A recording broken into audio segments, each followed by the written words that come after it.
Al 7° miglio da Opitergium, Oderzo, su un'ansa della Livenza, c'era un piccolo porto con un piccolo canale che si chiamava Buva. Le piccole barche da trasporto fluviale si chiamavano bufaline. Intorno a quel porto si sviluppò, adesso ve lo fanno vedere, il borgo murato di Porto Buffolè. Sulla porta nord, chiamata Porta Friuli, campeggia un leone che tiene fra le zampe, tutte e due le zampe, un libro con la scritta Diritti e doveri dell'uomo e del cittadino. Abbiamo tante volte parlato di diritto alla salute.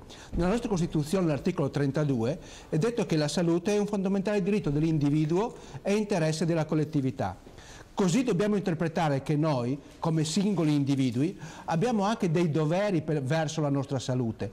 Prima di tutto, per stare il meglio possibile e fare prevenzione con adeguati stili di vita.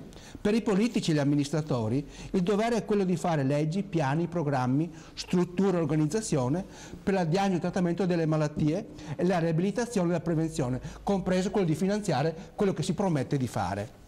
Consideriamo che la salute è il benessere psicofisico e sociale e quindi qui è importante l'integrazione, specialmente in un mondo che tende a invecchiare.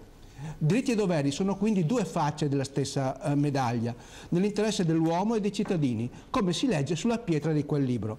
Però a ben vedere, e adesso ve lo fanno vedere, quel leone scolpito verso la fine del 1700, quando Venezia era al declino e stavano arrivando i francesi, può anche essere considerato un'allegoria dei tempi. Infatti ha la lingua fuori, come se stesse facendo una linguaccia, quasi a irridere qualcosa.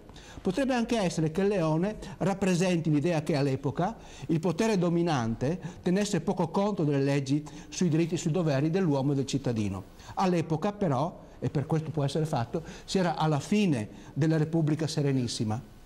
Mi sa che oggi, alla fine della Seconda Repubblica, le cose non siano cambiate molto.